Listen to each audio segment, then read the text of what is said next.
Hello everyone, welcome to C Edu Test. तो आज के वीडियो में हम कवर करेंगे एसए 500 की super quick last day revision. तो चलो फटाफट क्विकली सारे के सारे कंसेप्ट्स कवर कर लेते हैं एसए 500 ऑडिट एविडेंस के। तो पहले समझते हैं ऑडिट एविडेंस मतलब क्या है। एक ऐसी information which is used by the auditor to arrive at the conclusion on which auditor का ओपिनियन इज बेस्ड। अब इसमें क्या क्या इंक्लूड होता है? जो इन्फॉर्मेशन अकाउंटिंग रिकॉर्ड्स में होती है, जैसे इनवॉइसेस में होती है, कॉन्ट्रैक्ट्स में होती है, या फिर ऐसी इन्फॉर्मेशन जो सपोर्ट करती है मैनेजमेंट के असर्शन को या तो फिर कॉन्ट्राडिक्ट करती है, कोराबोरेट्स और कॉन्ट्राडिक्ट्स। उसके बाद एनी एब्सेंस ऑफ इन्फॉर्मेशन मतलब मैनेजमेंट का refusal to provide the requested representation. उसके बाद जो भी इंफॉर्मेशन मैनेजमेंट एक्सपर्ट ने प्रिपेयर की है, जैसे कि एक्चुअल वैल्यूएशन हो गया, and information obtain from other sources, जैसे कि outside the sources like we obtain the bank confirmations, debtor confirmations. और उसमें ये भी इंक्लूड होता है कि प्रीवियस ऑडिट से हमें जो जो भी इंफॉर्मेशन मिलती है, या फिर फर्म के quality control procedures for client acceptance and continuance में भी हमें जो जो इंफॉर्मेशन मिलती है उसको हम ऑडिट एविडेंस में इंक्लूड करते हैं। नाउ हमारा ऑब्जेक्टिव है to obtain sufficient and appropriate audit evidence. तो सफिशिएंसी मतलब क्या है? It is the measure of quantity of audit evidence, जो कि अफेक्ट होता है दो फैक्टर से। एक तो हो गया रिस्क ऑफ मटेरियल मिसस्टेटमेंट्स, अगर रिस्क हायर है तो हमें ऑडिट एविडेंस भी ज्यादा लगेगा। और क्वालिटी ऑफ सच एविडेंस मतलब अगर क्वालिटी अच्छी है तो हमें कम एविडेंस लगेगा। लेकिन obtaining more audit evidence will not compensate for its poor quality. And appropriateness मतलब क्या है? It is the measure of quality of audit evidence, जो कि बेस्ड होता है उसके रिलेवेंस और रिलायबिलिटी के ऊपर। तो समझते हैं रिलेवेंस एंड रिलायबिलिटी में क्या क्या इंक्लूड होता है। तो रिलेवेंस में क्या होता है? उसमें direction of your testing matters. और दूसरा क्या है? जो ऑडिट प्रोसीजर्स आप किसी एक असर्शन को टेस्ट करने के लिए यूज करते हो, it may not be possible कि आपको दूसरे असर्शन का भी उससे ऑडिट एविडेंस मिल जाए। तो सेट ऑफ प्रोसीजर्स में provide audit evidence which is relevant to certain assertions but not for others. और इसमें डायरेक्शन ऑफ टेस्टिंग बहुत मैटर करती है। नाउ रिलायबिलिटी जो होती है वो इन्फ्लुएंस किन किन चीज़ों से होती है? एक तो सोर्स जहाँ से हमारा ऑडिट एविडेंस आ रहा है, then nature of the audit evidence and the circumstances under which it is obtained, क्योंकि उस पर कंट्रोल्स भी होते हैं उसके प्रिपरेशन पे, मेंटेनेंस पे, तो उन पे ध्यान देना भी जरूरी होता है। इसलिए circumstances under which it is obtained. Now इस पे क्वेश्चन आ सकता है generalisations about reliability of audit evidence, मतलब रिलायबिलिटी किन किन फैक्टर्स से अफेक्ट होती है। जैसे कि अगर आप independent sources outside the entity से एविडेंस कलेक्ट करते हो तो that is more reliable.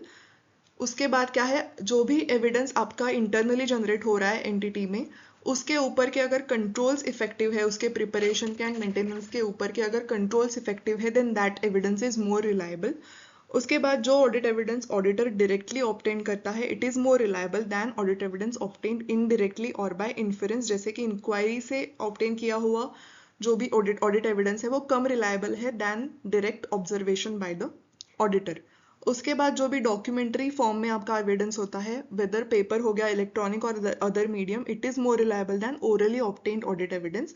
And finally जो भी आपको ओरिजिनल डॉक्यूमेंट्स मिलते हैं ऑडिट एविडेंस के, वो ज्यादा रिलायबल होते हैं दैन द फोटोकॉपीज और फैसिमाइल्स। ओके, तो independent sources outside the entity, controls उसके ऊपर के इफेक्टिव होने चाहिए, फिर वो डायरेक्टली ऑडिटर ने ऑब्टेन करना चाहिए दैन बाय इनडायरेक्टली और इन्फेरेंस, और वो डॉक्यूमेंट्री फॉर्म में होता है। डॉक्यूमेंट जो है वो ओरिजिनल डॉक्यूमेंट्स होने चाहिए। Okay, now audit procedures to obtain the audit evidence, उसमें क्या क्या कवर होता है? तो ये तो एक चार्ट है जो कि 315 एंड 330 ऐसे में कवर्ड है, लेकिन इसका रेफरेंस जो है वो 500 में आता है। तो ये एक ओवरऑल अप्रोच है, मतलब these are the broad categories, it can be used as a guidance. तो इन प्रोसीजर्स में ही ऑडिटर कुछ टेक्निक्स यूज करता है जो कि ऑडिट प्रोसीजर्स है for obtaining the audit evidence. Okay, तो रिस्क असेसमेंट प्रोसीजर्स होते हैं, उसके बेसिस पे ऑडिटर डिसाइड करता है कौन से फर्दर ऑडिट प्रोसीजर्स मुझे करने हैं। फिर उसके बाद वो करता है टेस्ट ऑफ कंट्रोल्स, और टेस्ट ऑफ कंट्रोल्स के बेसिस पे भी वो डिसाइड करता है कि मुझे कौन कौन से सब्सटैंटिव प्रोसीजर्स करने हैं, जो कि है test of details and substantive analytical procedures.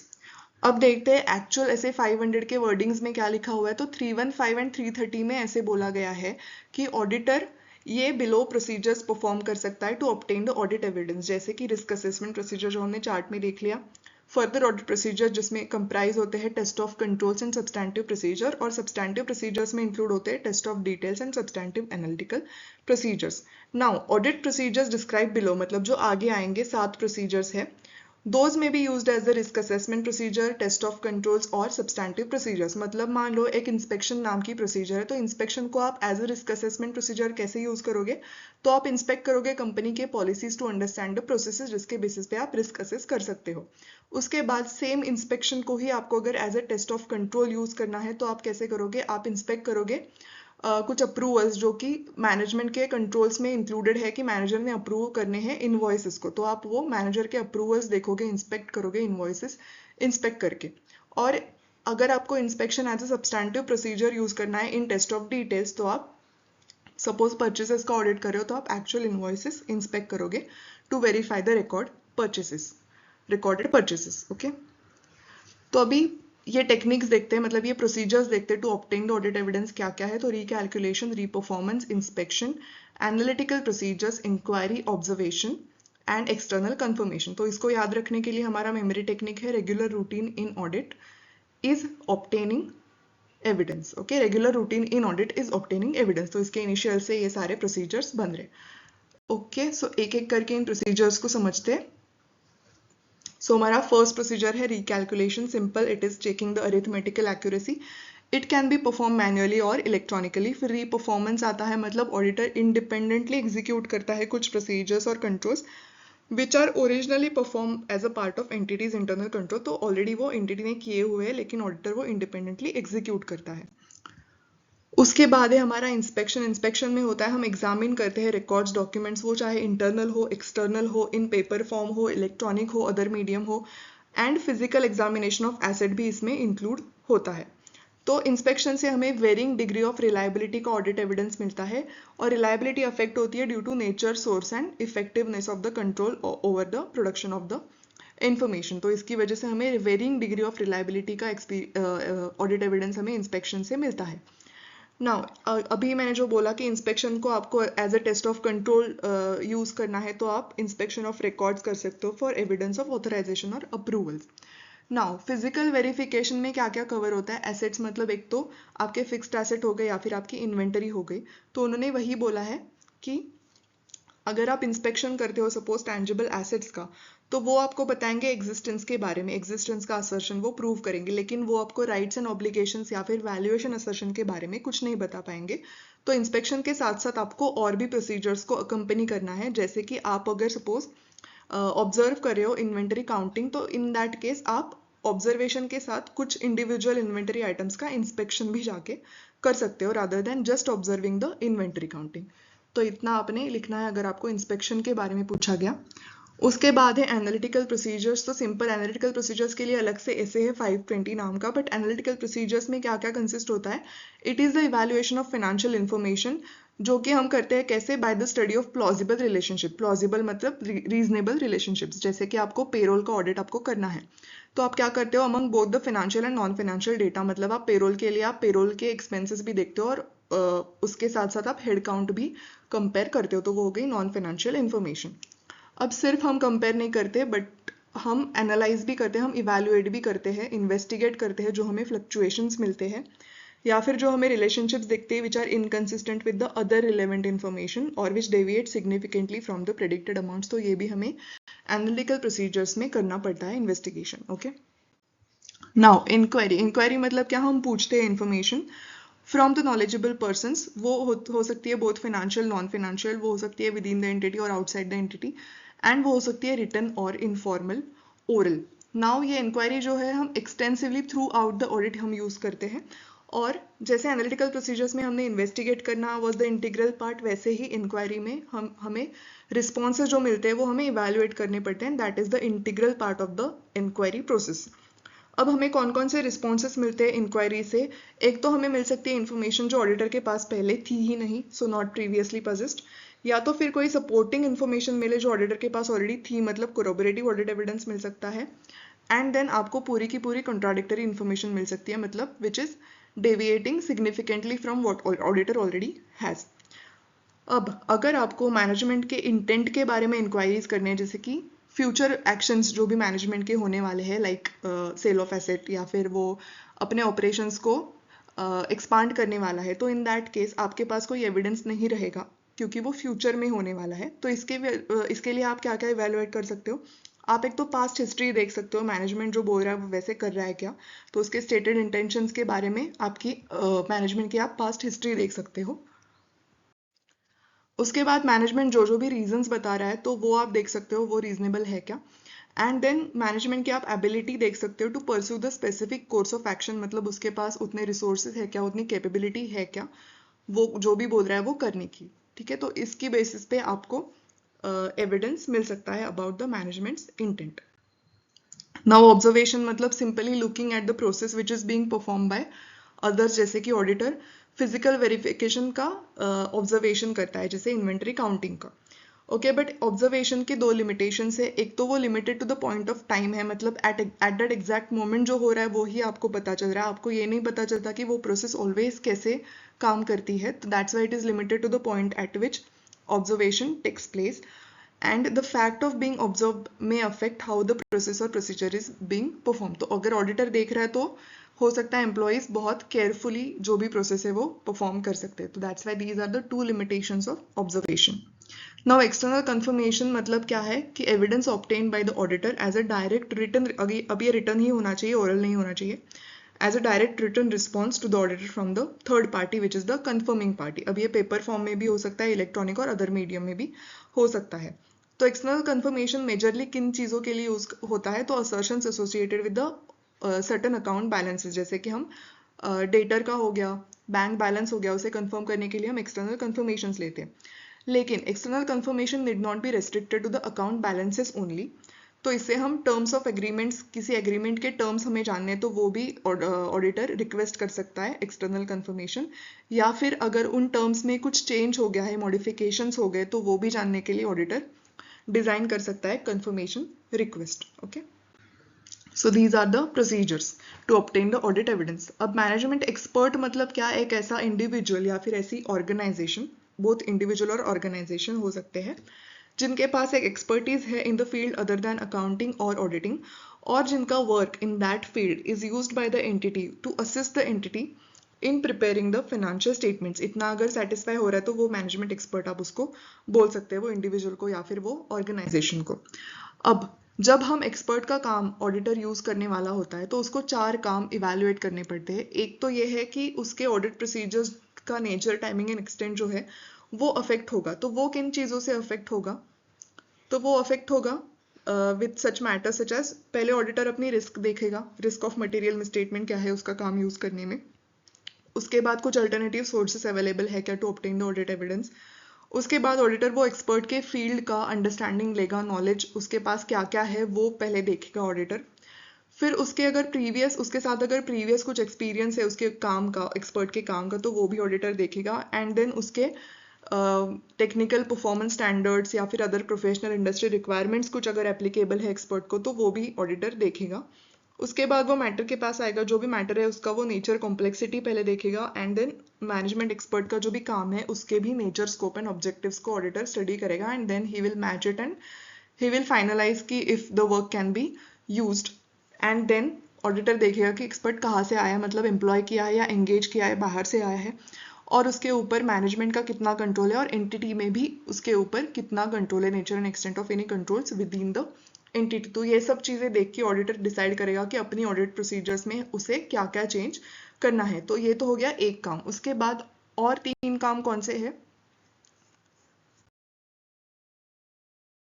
तो दोज आर, एक तो ऑडिटर को इवेल्युएट करना पड़ेगा competence, capability and objectivity of that expert. फिर उसको अंडरस्टैंडिंग लेना पड़ेगा वो एक्सपर्ट के काम का।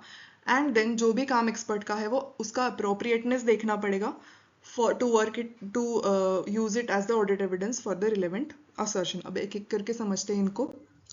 तो पहले देखते हैं मीनिंग ऑफ कोको। कंपिटेंस मतलब क्या है, nature and level of expertise, मतलब नॉलेज कितना है एक्सपर्ट के पास। उसके बाद कैपेबिलिटी मतलब the ability to use that, to exercise that competence in the circumstances, और जो कैपेबिलिटी है वो अफेक्ट होती है due to geographical location, availability of time and resources की वजह से। एंड ऑब्जेक्टिविटी सिंपल कि जिसमें उसने अनबायस्ड ओपिनियन देना चाहिए। So objectivity relates to the possible effects that bias, conflict of interest or influence of others may have on professional or business judgment of the management's expert। ठीक है, तो ये meaning हो गया। अब आपको इन्फॉर्मेशन कहाँ से मिलेगी कॉम्पिटेंस, कैपेबिलिटी एंड ऑब्जेक्टिविटी को इवैल्यूएट करने वाली? तो पहले तो आप देखोगे कि आपका कोई पर्सनल एक्सपीरियंस है क्या with the previous work of that expert. उसके बाद आप एक्सपर्ट का नॉलेज, उसके क्वालिफिकेशंस आप देखोगे, उसकी कोई मेंबरशिप है क्या किसी प्रोफेशनल बॉडी में एंड ऑल, ये सब आप देखोगे। फिर एक्सपर्ट के कुछ पब्लिश्ड पेपर्स या books return by that expert है क्या, तो वो आप देखोगे। उसके साथ आप डिस्कशन कर सकते हो एक्सपर्ट के साथ, एंड डिस्कशन आप उन लोगों के साथ कर सकते हो जो फेमिलियर है विद दैट एक्सपर्ट्स वर्क। और अल्टीमेटली आप अपना अगर कोई ऑडिटर्स एक्सपर्ट है तो उसके साथ भी आप कंसल्ट करके देख सकते हो कि whether you can use the work of that management expert, और उसकी कैपेबिलिटी, कॉम्पिटेंस एंड ऑब्जेक्टिविटी आप इवेल्युएट कर सकते हो। Okay,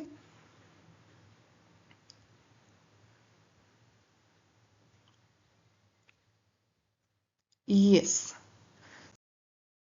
so evaluating the objectivity, मतलब ऑब्जेक्टिविटी आप कैसे इवेल्युएट करोगे? तो पहले तो आप देखोगे थ्रेट्स कौन कौन से ऑब्जेक्टिविटी को। तो सेल्फ इंटरेस्ट थ्रेट हो गया, एडवोकेसी थ्रेट हो गया, फैमिलियरिटी थ्रेट हो गया, सेल्फ रिव्यू थ्रेट हो गया, एंड इंटिमिडेशन थ्रेट हो गया। ये 5 टाइप्स ऑफ थ्रेट्स है टू द ऑब्जेक्टिविटी।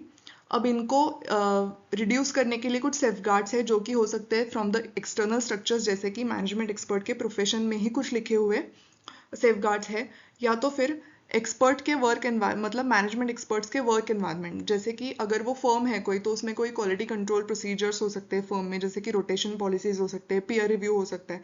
तो ऐसे with in the management experts work environment, या तो फिर एक्सटर्नल स्ट्रक्चर्स, मतलब उसके प्रोफेशन में ही कुछ सेफगार्ड्स लिखे हुए हैं। तो ये सेफगार्ड्स होते हैं टू रिड्यूस सच थ्रेट्स। अब जो इंटिमिडेशन थ्रेट है वो लेस सिग्निफिकेंट है to the expert engaged by the entity than to the expert employed by the entity. Obviously, क्योंकि जो भी एक्सपर्ट एम्प्लॉय किया गया है एंटिटी में, वी कैनॉट अज्यूम कि he is ordinarily more objective than other employees of the company, क्योंकि है तो वो एम्प्लॉय ही फाइनली, है ना, even though he is the expert. तो दैट्स वाई इंटिमिडेशन थ्रेट जो है वो ज्यादा है for the expert who is employed by the entity. अब जब हम इवेल्युएट कर रहे हैं ऑब्जेक्टिविटी, तब हम डिस्कस करेंगे कुछ ऐसे इंटरेस्ट है क्या, कुछ ऐसे रिलेशनशिप्स है क्या which may create threats to the expert's objectivity. तो ऐसे रिलेशनशिप्स एंड ऐसे इंटरेस्ट मतलब कौन कौन से हो सकते हैं? तो वो फाइनेंशियल इंटरेस्ट हो सकते हैं, या फिर वो बिजनेस एंड पर्सनल रिलेशनशिप्स हो सकते हैं एक्सपर्ट के विद द एंटिटी, या तो फिर प्रोविजन ऑफ अदर सर्विसेज। ये 3 चीजों का हम डिस्कशन करेंगे with the expert and with the management while evaluating the objectivity. Now हम अंडरस्टैंडिंग ऑफ द वर्क कैसे लेंगे एक्सपर्ट का?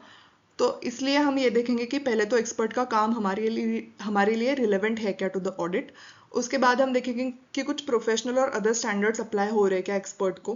फिर एक्सपर्ट जो भी अजम्पशंस यूज करेगा, मेथड्स यूज करेगा इन हिज वर्क, तो वो हम देखेंगे कि वो जनरली एक्सेप्टेड है क्या within the expert's field, और वो अप्रोप्रिएट है क्या for our purposes like the financial reporting purposes. और जो भी डेटा एक्सपर्ट यूज करेगा हम उसका भी नेचर इवेल्युएट करेंगे, है ना। तो अंडरस्टैंडिंग में हम ये 4 काम कर लेंगे। तो data, assumptions and methods, professional and other standards, and relevant to the audit है क्या।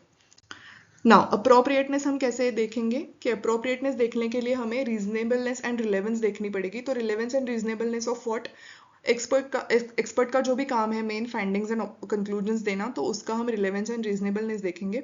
हम ये भी देखेंगे कि जो भी एक्सपर्ट फाइंडिंग्स बता रहा है, कंक्लूजन्स बता रहा है, वो कंसिस्टेंट है क्या हमारे अदर ऑडिट एविडेंस के साथ, और वो अप्रोप्रिएटली रिफ्लेक्टेड है क्या फाइनेंशियल स्टेटमेंट्स में।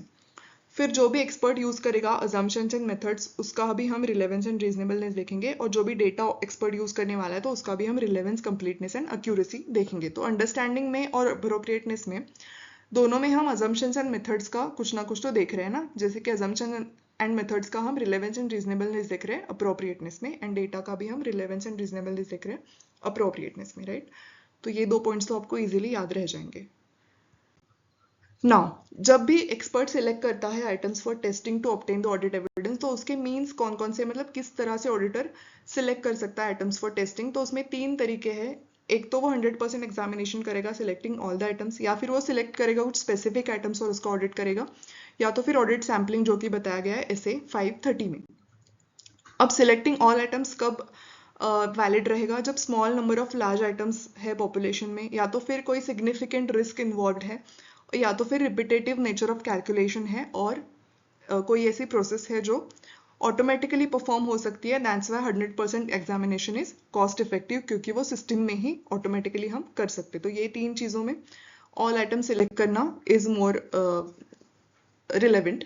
फिर सिलेक्टिंग स्पेसिफिक आइटम्स कब कब कर सकता है ऑडिटर, कि कोई हाई वैल्यू एंड की आइटम्स ऑडिटर को लग रहे हैं, जैसे कि कोई सस्पिशियस अनयूजुअल ट्रांजैक्शंस लग रहे हैं, रिस्क प्रोन लग रहे हैं, या तो फिर ऑडिटर ऐसे डिसाइड कर सकता है कि मैं all items over a certain amount test करूंगा करूंगी, right. In that case you can select the specific items about that certain amount, and then auditor को अगर कोई ऑब्टेन करनी है information about the nature of the entity और nature of transaction, तो in that case auditor कुछ specific item select करके audit कर सकता है। ऑडिट सैम्पलिंग तो वो है 530 में कवर किया हुआ है। तो कोई भी इंफॉर्मेशन जब ऑडिटर यूज करेगा, जो भी उसको मैनेजमेंट ने दी होगी, तो ऑडिटर पहले देखेगा कि if that information is accurate and complete, ये पहले ऑडिटर देखेगा।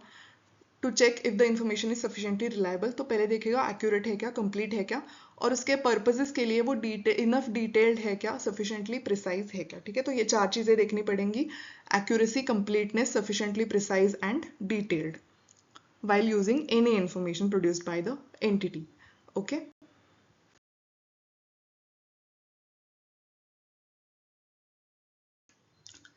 अब अगर कोई इनकंसिस्टेंसी और डाउट्स ओवर रिलायबिलिटी, मतलब ये जो रिलायबिलिटी ऑडिटर ने चेक की लास्ट स्लाइड में, तो अगर उसको कुछ इनकंसिस्टेंसीज या डाउट्स आते हैं on the reliability of any information, and तो इन चीजों में ऑडिटर ने क्या करना है, जैसे कि audit evidence obtain from one source is inconsistent with the another, मतलब दोनों सोर्स से अलग अलग ऑडिट एविडेंस मिल रहा है, तो इनकंसिस्टेंट है वो। या तो फिर और the auditor has doubts over the reliability of information to be used as audit evidence, maybe वो एक्यूरेट नहीं है, वो कंप्लीट नहीं है, कुछ भी हो सकता है, तो जिसकी वजह से ऑडिटर को रिलायबिलिटी के ऊपर डाउट हो रहा है। तो इन दैट केस ऑडिटर क्या कर सकता है, he shall determine what modifications और additional audit procedures to be performed to resolve this matter, ये ऑडिटर कंसिडर कर सकता है, उसका इफेक्ट वो कंसिडर कर सकता है if any on other aspects of the audit, मतलब अदर असर्शंस पे, अदर अकाउंट बैलेंसेस पे भी कुछ इफेक्ट अगर उसका हो रहा है, उसके ओपिनियन पे अगर इसका कुछ इफेक्ट हो रहा है, तो वो भी ऑडिटर देख सकता है in other aspects of the audit. Okay, yes, so here we cover the last day revision of SA 500. Super quick हमने सारे के सारे जो भी कंसेप्ट्स थे ऐसे 500 के, वो हमने कवर कर लिए।